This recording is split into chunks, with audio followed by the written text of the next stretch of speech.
আরও একটি নতুন রেসিপি থাকছে কুকিং উইথ ভূতু চ্যানেলে। যেটা দেখতে পাচ্ছেন এটা কিন্তু সাপ বা অন্য কিছু নয়। অনেকেই হয়তো জানেন মাছটা কুচে বা পাকাল মাছ এটাই বলা হয়। যারা রক্তাল্পতায় ভুগছেন এই মাছ কিন্তু তাদের জন্য খুবই উপকারী, কারণ এই মাছে প্রচুর পরিমাণে আয়রন থাকে। মাছটা আপনাদের জ্যান্ত দেখাতে পারলাম না, কাটতে গেলে হাতে জড়ায় আর অনেক সময় কামড়ও দিয়ে দেয়। দোকান থেকে মাছটা মেরে বাড়িতে এনে ছাল ছাড়িয়ে কেটে নিয়েছি। গরমের সময় বড় বড় জলাশয় শুকিয়ে গেলে মাছটা কিন্তু পাঁকের ওপরে উঠে আসে।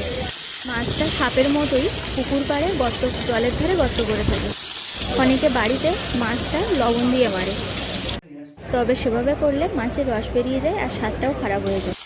মাছটা কিন্তু নুন হলুদ মাখিয়ে ভেজে নিয়েছি। মাছটা বেশ শক্ত, ভেঙে যায় না, তাই সমস্ত মাছ একসাথে কড়াইতে দিয়ে আমি একসাথেই ভেজে নিয়েছি। ভাজা হয়ে গেছে, তুলে নিয়েছি। মাছটা আলু দিয়ে মাংসের মতো কষা করে রান্না করলে ভালো লাগে, তাই আমি আলুটা একটু সেদ্ধ করে নিয়েছি, নিয়ে আগে কড়াইতে ভেজে নিলাম। এবার কড়াইতে পরিমাণ মতো তেল দিলাম আর কালো জিরে আর শুকনো লঙ্কা দিয়ে দিলাম। এবার পরিমাণ মতো পেঁয়াজ দিয়ে একটু লাল করে ভেজে নেব। এবার কয়েকটা রসুনের কোয়া দিয়ে দিলাম আর বেশি করে কাঁচা লঙ্কা দিয়ে আর টমেটো দিয়ে ভালোভাবে কষিয়ে নিচ্ছি। তার জন্য অল্প করে জল দিলাম।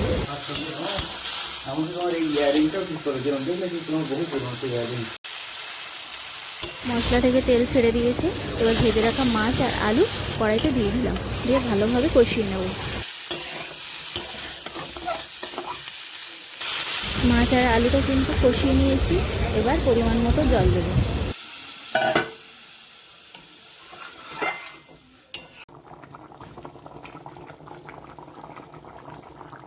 কিন্তু ফুটে গেছে দেখুন। এবার এক এক করে সমস্ত মশলাগুলো দিয়ে দেবো। কমন কিছু মশলা দিয়ে দিলাম, জিরের গুঁড়ো আর মরিচের গুঁড়ো।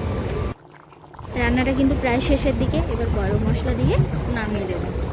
তো যারা যারা এই মাছটা খাননি একবার খেয়ে দেখবেন, অবশ্যই ভালো লাগবে। এই মাছে প্রচুর পরিমাণে আয়রন থাকে, খেলে শরীরে রক্ত হয়। এবার শেষের দিকে একটু লেবুর রস দিয়ে নামিয়ে দেব। তাহলে আমার এই রেসিপিটা কেমন লাগলো অবশ্যই জানাবেন। আর নতুন বন্ধুরা এখনও সাবস্ক্রাইব করেননি, অবশ্যই সাবস্ক্রাইব করে পাশে থাকবেন।